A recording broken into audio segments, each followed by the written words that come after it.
Le Flash Info avec le centre de stockage de la Manche. L'autopsie du corps retrouvé dans l'avant-port de Cherbourg lundi 17 décembre doit être pratiquée aujourd'hui. On devrait en savoir davantage sur les circonstances de la mort de cet homme de 36 ans. On rappelle que c'est la seconde fois en une semaine qu'un corps est repêché dans le port de Cherbourg. Les dépouilles d'un homme de 53 ans, marié et père de 3 enfants, salarié de la Brittany Ferries, avaient été découvertes le 12 décembre dernier et il était porté et disparu depuis le 27 novembre. Une voiture avec 2 personnes à bord a fait une sortie de route hier dans l'après-midi sur la RN13 à hauteur de Saint-Côme-du-Mont. L'accident s'est produit dans le sens Cherbourg-Caen. Selon les premières constatations, le conducteur aurait fait un malaise. Heureusement, il n'y aurait que des dégâts matériels. Les 2 personnes impliquées ont été prises en charge et transportées à l'hôpital de Cherbourg.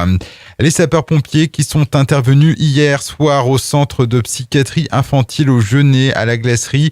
Un feu de matelas venait de se déclarer dans une des chambres. Finalement, l'incendie a été maîtrisé à l'aide d'extincteurs par le personnel d'encadrement.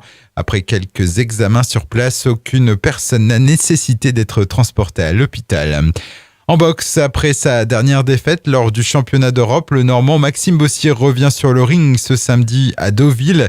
Un match sans titre en jeu contre le Serbe Novak Radulovic, mais qui doit servir de préparation à un objectif qui reste inchangé. Maxime Bossier.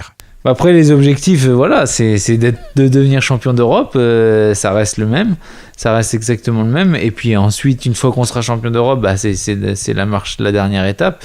Mais voilà, on va pas les brûler. Déjà, il y a un combat de reprise samedi à Deauville et on va mettre les choses en place. Et après, il y en aura un autre et un autre et un autre. Et puis petit à petit, 2 champions d'Europe, je vais le devenir, j'en suis persuadé.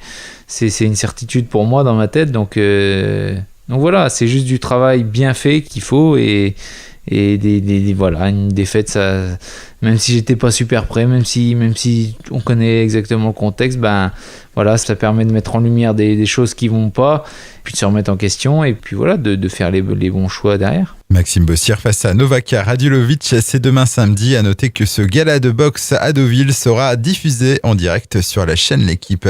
Et puis le rappeur normand Orelsan lance une ligne de vêtements en partenariat avec la société des tricots Saint-James. La célèbre marque manchoise et l'artiste canet prévoit son lancement pour septembre 2019. Le Flash Info vous a été présenté par Landra, centre de stockage de la Manche à Digulleville. Pour en savoir plus et visiter notre centre, 0810 120 172, coup d'un appel local.